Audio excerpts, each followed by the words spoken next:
Hay escritores que dominan el lenguaje, hay otros que describen una época y hay unos cuantos que logran algo mucho más difícil, hacer que millones de personas sientan que alguien escribió exactamente lo que ellas no sabían cómo expresar. Mario Benedetti fue uno de ellos. Nunca necesitó palabras complicadas para emocionar, nunca buscó impresionar con una literatura inaccesible. Su mayor talento consistió en encontrar poesía donde casi nadie miraba, porque comprendía algo profundamente humano, que las grandes historias casi siempre ocurren en la vida cotidiana. Esto es Perspectivas de Mario Benedetti. Este episodio está patrocinado por Velatis Experience, tu santuario de cuidado.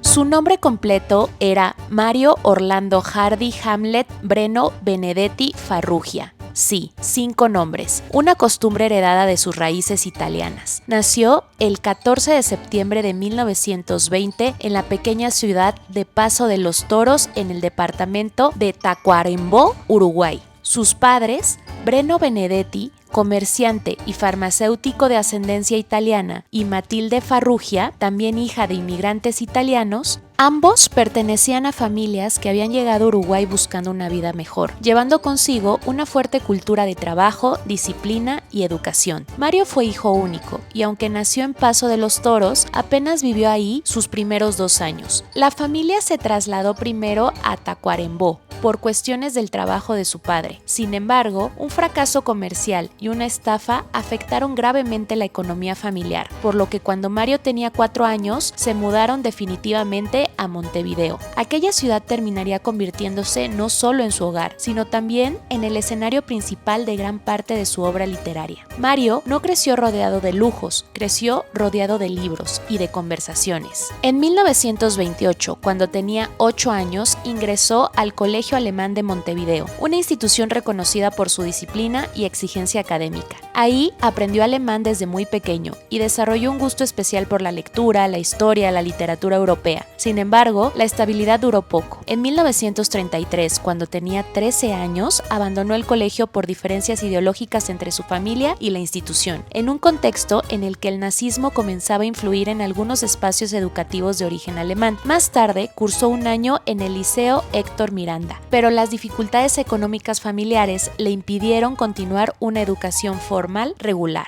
Terminó sus estudios secundarios como alumno libre y en gran medida fue un autodidacta durante el resto de su vida. Quizá por eso nunca habló desde la academia, habló desde la experiencia, desde la calle, desde el trabajo, desde las personas comunes. Desde una mirada simbólica, la fecha de su nacimiento nos conduce al número de vida 8. El 8 representa la perseverancia, la disciplina, la responsabilidad y la capacidad de construir un legado duradero y eterno. Las personas con este número rara vez buscan resultados inmediatos, construyen poco a poco, con paciencia, con constancia y suelen dejar una huella que trasciende su propia vida. Pero el 8 también habla de otra característica, la resiliencia, la capacidad de levantarse después de las pérdidas, y esa sería una constante en toda su vida. Existe un dato que pocas personas conocen. Mario Benedetti no vivió de la literatura durante gran parte de su vida. De hecho, comenzó a trabajar cuando tenía apenas 14 años. Mientras muchos adolescentes aún asistían a la escuela, él ya cumplía jornadas completas en la empresa Will L. Smith S.A., dedicada a la venta de repuestos para automóviles. Ahí hizo prácticamente de todo. Fue aprendiz, vendedor, cajero, taquígrafo, contable. Más adelante trabajó como empleado de una inmobiliaria, funcionario público, periodista, traductor y secretario. Cada uno de esos empleos terminarían alimentando su literatura, porque Benedetti conocía desde dentro la rutina de las oficinas, los horarios, los jefes, los sueños pospuestos, la monotonía de miles de trabajadores latinoamericanos. Años después, convertiría toda esa experiencia en uno de sus libros más influyentes, Poemas de Oficina. Un libro que dignificó literalmente la vida cotidiana de quienes rara vez aparecían como protagonistas de la poesía. Existe otro aspecto extraordinario de su historia. En una época donde muchas biografías de grandes escritores estuvieron marcadas por romances turbulentos, Mario Benedetti vivió una de las historias de amor más estables y hermosas de la literatura latinoamericana. Conoció a Luz López Alegre, cuando ambos eran muy jóvenes, compartían amistades y una profunda complicidad. Finalmente, el 23 de marzo de 1946, cuando Mario tenía 25 años, contrajeron matrimonio. Permanecieron juntos durante 60 años, hasta la muerte de Luz en 2006. No tuvieron hijos. En diversas entrevistas, Benedetti explicó que nunca sintieron la necesidad de formar una familia en ese sentido. Su compañerismo y su familia fue suficiente. Muchos de sus poemas de amor no nacieron de romances fugaces, nacieron de una relación construida durante 6 décadas. Quizá por eso habla menos de la pasión explosiva y mucho más de la complicidad, del tiempo, de permanecer, de elegir todos los días a la misma persona. Durante la década de 1940, mientras continuaba trabajando para sostenerse económicamente, Mario comenzó a integrarse al ambiente intelectual de Montevideo. Frecuentaba cafés, librerías, tertulias literarias, donde se reunían algunos de los escritores más importantes del país. En 1945, con 25 años, publicó su primer libro de poemas, La Víspera Indeleble. Aunque años después él mismo reconocería que aquella obra todavía no representaba plenamente la voz que estaba buscando, Mario era muy exigente consigo mismo. No le interesaba publicar mucho, le interesaba publicar aquello que realmente sintiera verdadero. Poco después comenzó a colaborar como periodista, crítico literario y ensayista en el prestigioso Marcha, dirigido por Carlos Quijano, considerado uno de los espacios intelectuales más influyentes de América Latina durante el siglo XX. Sin saberlo, estaba formando parte de uno de los movimientos intelectuales más importantes y trascendentes de la historia de Uruguay, la Generación del 45. No fue un movimiento político, fue un extraordinario grupo de escritores, poetas, críticos literarios, ensayistas y periodistas uruguayos que comenzó a consolidarse hacia 1945, en un Uruguay que atravesaba importantes transformaciones económicas, sociales y culturales tras la Segunda Guerra Mundial.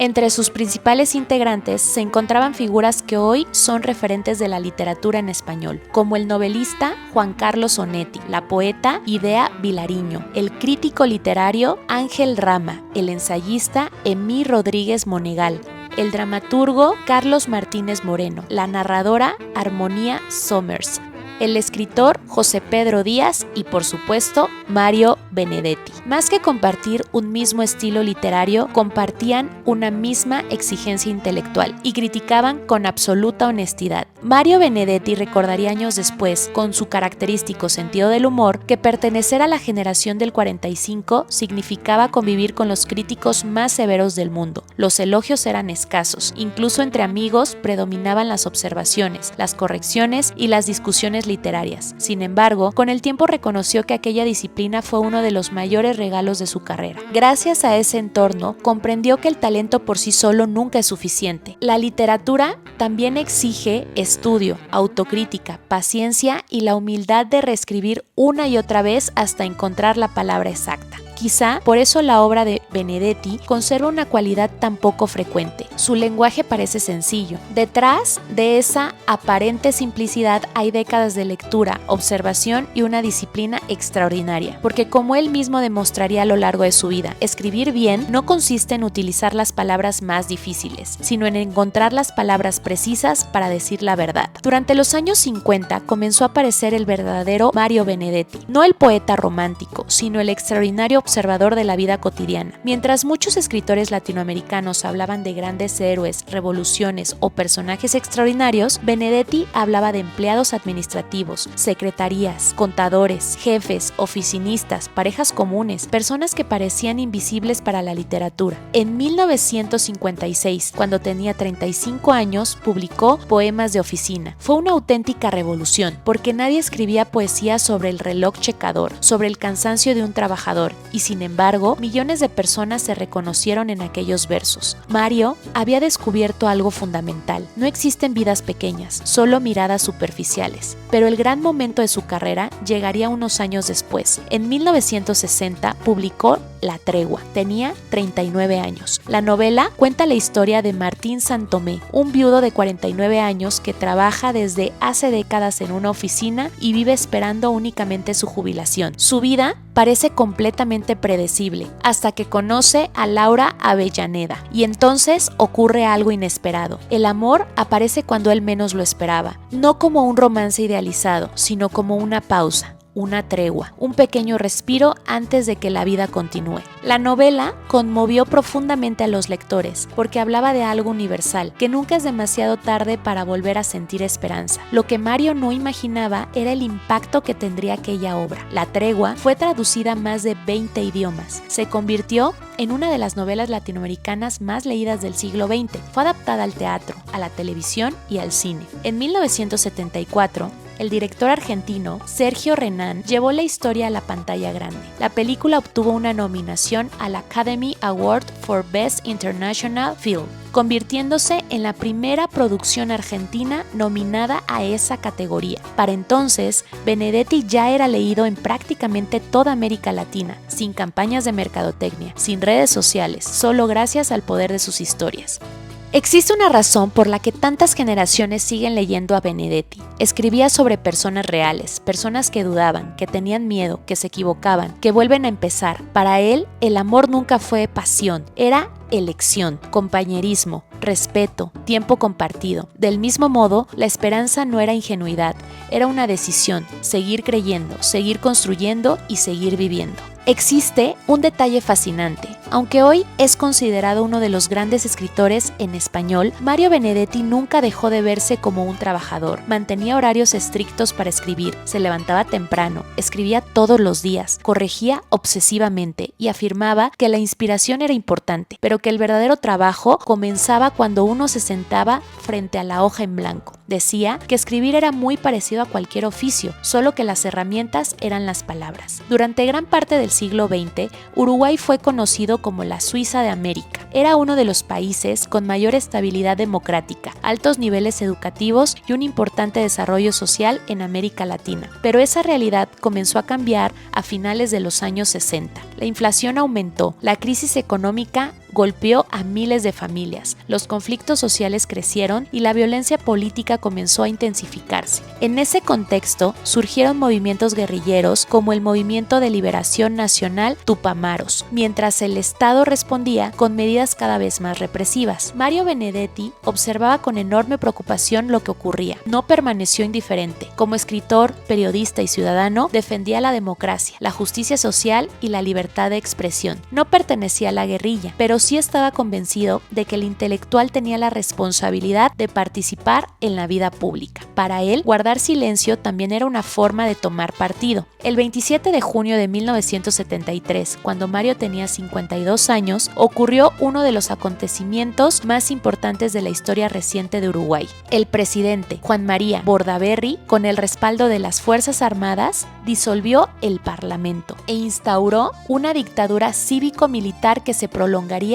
hasta 1985. Comenzaron las persecuciones, la censura, muchos intelectuales fueron vigilados y muchos más se vieron obligados a abandonar el país, entre ellos Mario Benedetti. Comenzó entonces uno de los periodos más difíciles de toda su vida. El exilio, una separación forzada de su país, sus amigos, sus lectores y de su rutina. Durante casi 12 años, Mario vivió en distintos países. Primero en Buenos Aires, donde permaneció hasta que la situación política argentina también comenzó a deteriorarse. Después viajó a Lima. Ahí fue detenido por las autoridades peruanas y posteriormente expulsado del país. Más tarde encontró refugio en La Habana, ciudad con la que desarrollaría un profundo vínculo intelectual. Finalmente vivió varios años en Madrid, donde continuó escribiendo mientras esperaba el regreso de la democracia en Uruguay. Lo más difícil no era cambiar de ciudad, era vivir sin pertenecer completamente a ninguna. Años después, inventaría una palabra para describir esa sensación, desexilio, porque comprendió que regresar tampoco significa volver al lugar que uno había dejado. El país había cambiado, él también había cambiado, y reconstruir la identidad después del exilio era otro desafío. Lejos de detener su producción literaria, Mario escribió algunos de los libros más importantes de su carrera. Durante aquellos años publicó obras como Gracias por el fuego, Primavera con una esquina rota, Viento del exilio, Geografías cotidianas. Entre ellas aparece un tema constante, la nostalgia, la voz de los amigos, el idioma compartido. Mario comprendía que el verdadero exilio no consiste únicamente en vivir lejos de un país, consiste en sentirse extranjero incluso dentro de uno mismo. Mario Benedetti es uno de los poetas más musicalizados de la lengua española. Sus poemas fueron interpretados por artistas como Joan Manuel Serrat, Nacha Guevara, Pablo Milanés, Daniel Biglietti, Silvio Rodríguez. Especialmente memorable fue su colaboración con Daniel Biglietti, con quien grabó espectáculos donde la poesía y la música dialogaban sobre el amor, la memoria, la justicia y la esperanza. Sus versos dejaron de vivir únicamente en los libros, comenzaron también a cantarse, y así llegaron a nuevas generaciones. En 1985, cuando tenía 64 años, la dictadura uruguaya llegó a su fin. Mario pudo regresar finalmente a Montevideo, pero el regreso no fue sencillo. Muchos amigos habían muerto, otros permanecían en el exilio. El país era diferente. Por eso escribió que regresar nunca significa volver exactamente al mismo lugar, porque el tiempo transforma tanto a las personas como a los países. Y quizá uno de los mayores aprendizajes de Benedetti fue precisamente ese. El hogar no siempre es un lugar, a veces es la memoria. Después de décadas de trabajo silencioso, el reconocimiento internacional comenzó a llegar de manera constante. Para entonces, Mario ya era considerado una de las voces fundamentales de la literatura hispanoamericana. En 1997, cuando tenía 76 años, recibió el Premio Reina Sofía de Poesía Iberoamericana, uno de los máximos galardones para un poeta en lengua española. En 1999, a los 79 años, fue distinguido con el 8º Premio Internacional Menéndez Pelayo, un reconocimiento a toda su trayectoria intelectual y literaria. En 2001, con 80 años, obtuvo el Premio Iberoamericano José Martí, otorgado por la UNESCO, por su contribución al diálogo cultural y al pensamiento iberoamericano.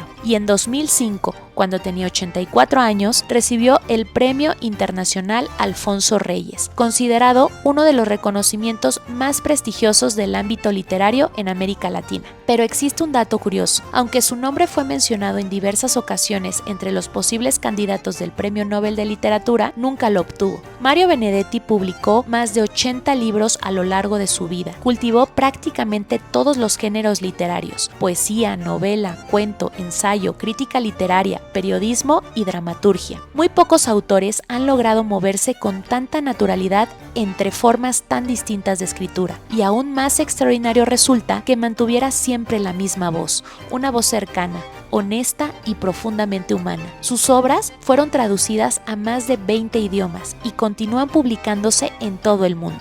Existe un momento profundamente conmovedor en la vida de Mario. El 13 de abril de 2006, cuando él tenía 85 años, falleció su esposa, Luz López Alegre. Habían compartido exactamente 60 años de matrimonio. Ella había acompañado prácticamente toda su carrera. Su muerte dejó un vacío inmenso. Quienes convivieron con Mario durante esos últimos años cuentan que nunca dejó de hablar de ella, porque algunos amores no terminan cuando una persona muere, simplemente cambian de forma. Muchos lectores encuentran en los poemas escritos durante esa etapa una sensibilidad todavía mucho más profunda en Mario, como si Benedetti hubiera descubierto que incluso el duelo podía convertirse en literatura. Durante la última etapa de su vida, dividía su tiempo entre Montevideo y Madrid. Continuaba escribiendo todos los días, concedía entrevistas y seguía defendiendo la democracia, los derechos humanos y la cultura como herramientas de transformación social. A diferencia de muchos escritores que se alejaban del público con el paso del tiempo, Mario permaneció extraordinariamente cercano. Jamás perdió la sencillez, ni el sentido del humor,